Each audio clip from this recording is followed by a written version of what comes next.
पटवारी की जो परीक्षा है उसमें एक सब्जेक्ट को लेकर काफ़ी परेशानी आ रही है आपको इस समय, वो है प्रबंधन।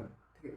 तो प्रबंधन को समझने से पहले हमें प्रबंधन के बारे में पता होना चाहिए कि प्रबंधन है क्या। तो हम सबसे पहले परिभाषा को समझेंगे, फिर प्रबंधन की प्रकृति क्या है, प्रबंधन के कार्य क्या है और प्रबंधन का महत्व क्या है। इन तीन चीज़ों पर फोकस करेंगे तो हम प्रबंधन को बेहतर समझ पाएंगे। तो सबसे पहले आप देखिए प्रबंधन क्या है। देखिए प्रबंधन है क्या, ठीक है, पहला पॉइंट। दूसरा पॉइंट क्या होगा कि प्रबंधन के कार्य क्या है। जैसे हम लोग मैनेजमेंट कर रहे हैं ना, तो किस लिए कर रहे हैं, कार्य क्या है इसका, प्रबंधन के कार्य। अगर ये समझ में आया तो आगे आपको ये समझ में आएगा कि प्रबंधन का महत्व क्या है।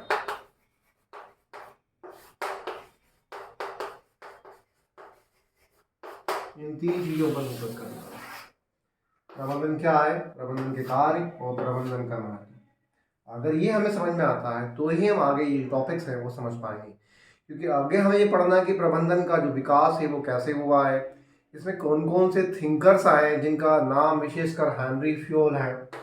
ठीक है, हेनरी फ्योल है, ठीक है, फिर टेलर है।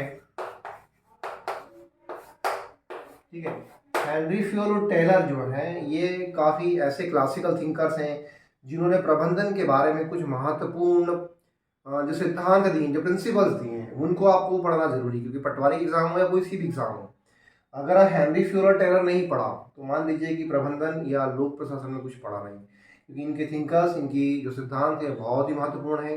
क्योंकि प्रबंधन का जब विकास हुआ था तो वो इंडस्ट्रियलाइजेशन का दौर था।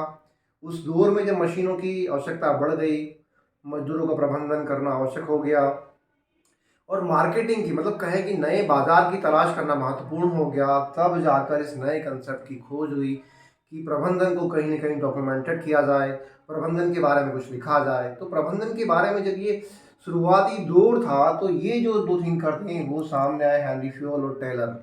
इन्होंने प्रबंधन के बारे में बहुत कुछ लिखा है, क्योंकि इंडस्ट्रियलाइजेशन के दौर में वहाँ पर जो चीज़ें थी उनको क्लासिफाइड करना जरूरी था कि श्रमिकों का हम लोग कैसे क्लासिफाइड करें, उनकी नियुक्ति कैसे करें, उनके बीच में कार्य विभाजन कैसे करें, यदि किसी की परेशानी आती है तो उनके बीच में समन्वय कैसे करें और फिर उनको डायरेक्शन कैसे दें। तो ये सारी चीज़ें उस समय थी और उस समय ये कंसेप्ट आया था। तो ये हमें पढ़ना पड़ेगा कि प्रबंधन के कार्य क्या है। प्रबंधन के कार्य में सब कुछ आ जाएगा हमारा, क्या होगा, स्टाफिंग होगा, मतलब नियुक्ति करना होगा, फिर प्रशिक्षण देना होगा कि उनको ट्रेनिंग कैसे दें, ट्रेनिंग भी देना जरूरी होता है। फिर अगर ट्रेनिंग दे दी गई तो उनका वर्क डिवीजन, कार्य का विभाजन भी करना होता है, कार्य का विभाजन करना पड़ेगा। उसके बाद उनको क्या मोटिवेशन, अभी यहाँ पर मोटिवेशन थ्योरी नहीं आएगी, क्योंकि हेनरी फ्योल है और जो टेलर है वो क्या मान रहे हैं, यहाँ पर मनुष्य को क्या मान रहे हैं, आर्थिक मनुष्य, आर्थिक मनुष्य।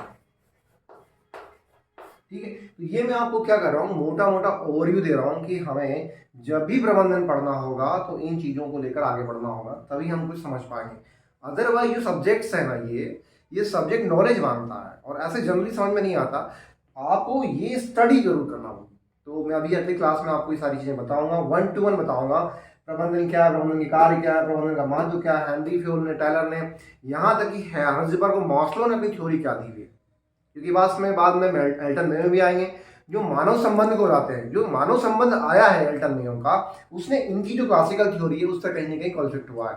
एक नई चीज जुड़ी है, मानव संबंध, मतलब कहीं ना कहीं हम श्रमिकों के हितों की बात कर रहे हैं, श्रमिकों के संबंधों की बात कर रहे हैं, ना कि प्रोडक्शन की बात कर रहे हैं ओनली। इसके बाद व्यवहार वाला आता है, एक नया चैप्टर जुड़ेगा। तो ये पूरे की पूरी थ्योरी है जो हम 1 to 1 पढ़ेंगे अगली क्लास में।